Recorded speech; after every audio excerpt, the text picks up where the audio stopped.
A lawsuit and court case with Gibson, a lawsuit and court case with the Dimebag estate, accusations of embezzlement, threats of bank foreclosure, and inflated profits. Where on earth do I start with this one? Hi folks, welcome back to the bench. For those of you new to joining us, I'm Jamie, your local tech, shopkeeper and reactionary connoisseur, coming at you with all the breaking industry news that we just seem to keep having at the moment. And no, I'm not talking about Fender. We're all sick of talking about that, I know. This time, it's Dean Guitars. Or to be more specific, the parent company Armadillo, which is the parent company of Luna Guitars and D-Drum. And as of yesterday, they filed for a Chapter 11 bankruptcy. We'll be talking about that in just a minute. They have got assets of between $1 and $10 million, with the suggestions that they could owe a whopping $50 million. So first and foremost, how did we get here? There's a lot of time jumps. I'm going to do my best to explain as quickly as we can, as detailed as we can. So sit down, grab a cup of tea, you're going to need it. So we're going to jump back to 2019 for anyone that's not up to date with what happened that year. Gibson and Dean were in court over the trademark of their body shapes. Where have we heard this discussion before? It's certainly history repeating itself now. This time back in 2019, it was over Dean's production of the V and Z-shaped guitars that they were producing. It was a costly court case with Gibson coming out the victors, Dean then having to pay not only Gibson's court costs, but their own, and the stoppage of those shapes, which was a core for their catalogue. As a retailer, we've had Deans over the years, and those shapes were synonymous with the brand. To have had that took off them was certainly not the best of starts. And for Dean as a company, some of their biggest attributes was their artist catalogue guitars that they had, famously and probably arguably the biggest being Daryl Dimebag. For those of you who don't know who Daryl Dimebag is, he was the guitarist with Pantera and Damage Plan, and unfortunately killed by a fan on stage on December the 8th, 2004. Dean's selection of Dime's guitars have streamed many models. Us ourselves as retailers have had them on the wall. In fact, a week doesn't go by where someone will ring or pop in and say, do you have any Dimebag guitars in stock? It's very often popular with the rockers. And unfortunately, in 2021, the problems got worse for Dean with the Dimebag estate. They didn't renew their contract with Dean over rows about the licensing and the trademark, and it was another lengthy court case for them. The Dimebag estate went on to be the victors in court, and once again, Dean were then restricted for years to reduce their models down and stopping those signature models. So we now look at what they'd lost previously with Gibson, and now one of their biggest artists, what could arguably be what they are renowned for the most, they have now got to stop that production. And as recent as 2026, Dean have now got the rights back to produce what they are doing, much to the dismay of the Dimebag fans, but those years of going without have just sadly not been enough to recoup those significant losses. And if those financial pressures weren't enough, it then imploded from the inside.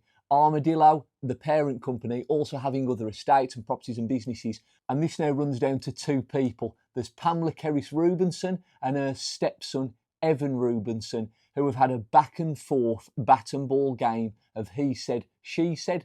And in 2022, her accusations of him embezzling money had then ousted him from that position, where she then took the reins. Evan at this point had hit back with accusations of unpaid royalties and more lengthy lawsuits between the two parent companies. So it's just going from bad to worse. The artist models that have been left, the previous lawsuits, and now they're fighting from the inside. And it still didn't get any better. We now jump to 2023, and Valley National Bank were looking to foreclose for debts Dean had in excess of $4 million. It was suggested that there was going to be sale of machinery, parts of the company, their intellectual property, and even some of the trademarks. Armadillo then took out loans to cover these costs in excess of the $4 million, with the suggestion then that these had shown inflated profits to get that line of credit. Armadillo had also failed to mention of the previous lawsuits and the current ongoing ones, which was perhaps a big thing to miss out in your bank interview when they're effectively the people you're going to save the company. They argued it was nothing here or there and nothing that they couldn't handle. Not the thing to be saying to the bank. So we can now discuss this Chapter 11 bankruptcy and how it differs from Chapter 7. The Chapter 7 would be our liquidation. We are gone with immediate effect. The Chapter 11 is slightly different, and this will be court supervised reorganisation of the company. This could be then down to a matter of different things to keep going. Understandably, there will be a cost-cutting exercise. That could be anything from machinery to staff. It could also be that some of their rights and intellectual property can be used as leverage against this. Some of the creditors that are owed could have an agreement of a lesser value being paid back, some money coming to them rather than nothing at all. It would also mean that Dean Guitars and Armadillo would still be able to continue trading. I have got also a couple of statements that I'll be putting on the screen. I'll be reading these. These are courtesy of Guitar World, so they'll be on the screen now. Pamela Kerris, Armadillo owner and CEO, said the decision to file for bankruptcy was a proactive step to strengthen our financial foundation and position these iconic brands for long-term success. Resolving the financial pressures of recent years allows us to focus fully on growing what we've built. We remain fully committed to our customers, our dealer network and our employees. Dean, Luna and Dedrum are strong brands, and this process will allow us to emerge as a more resilient organisation. I'd just like to add as well that the press statement adds that the companies have filed customary first day motions seeking court authorisation to continue paying employee wages and benefits and to maintain vendor and dealer relationships without interruption. Armadillo wishes to assure both its retail and consumer partners that all existing orders, dealer relationships and customer commitments will continue to be honoured without interruption. Now, this isn't the first time we've seen this in our industry. Gibson themselves filed for very similar back in the day, and you can look at where their position in the market now is. So they have certainly come back stronger from it. If I could just jump back to the current Fender Shenanigans for just 30 seconds. I know we're all sick of talking about it, but the previous accusations of what Dean have done, and you look at the position they're in now and the crumbling from the inside. The other companies for Fender that are receiving the current cease and desist letters and their ongoing potential court cases, the financial pressure for these companies now with staff to pay, ongoing bills, leases, properties, developments, artist relations and consumers alike with demand going forward. Could this now replicate itself for these companies feeling the financial burden? The nail in the coffin for Dean wasn't one. There have been several over the years, and from that statement it is a very supportive message looking that they will be building forward.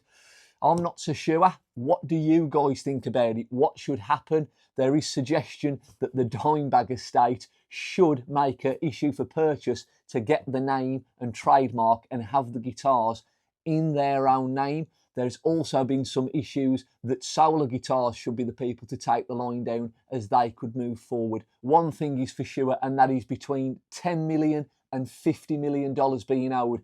That is a lot of money to make up. We are, of course, seeing the staff still having theirs with the benefits and the company ongoing. The question now to you, will you be buying a Dean guitar? Us as retailers, will we be continuing with that line down if there could be problems? We just don't know at this time, but I'm keen to know your thoughts as we always are with these videos. So do let us know. Do you own a Dean? Have you previously had one? Would you consider buying one? And what do we now think will happen with Dean? And as we've seen just this year with the Fender Shenanigans moving forward and now Dean, we had some positive news this week that Hofner, who had previously filed for bankruptcy, have now been saved, which is wonderful for our industry. We will be doing a video on that very, very shortly. It's not all doom and gloom, but it's certainly looking more murky than bright at the moment. What an industry for us to be in. As always, thank you very much for joining us, folks. And if you have enjoyed the video, drop us a thumbs up and a comment and share and give us the love that you always seem to do on these videos. So thank you very much. I'm Jamie, your local shopkeeper, tech and reactionary connoisseur. Thank you ever so much. Happy playing. See you soon. We'll catch you next time. Bye, folks.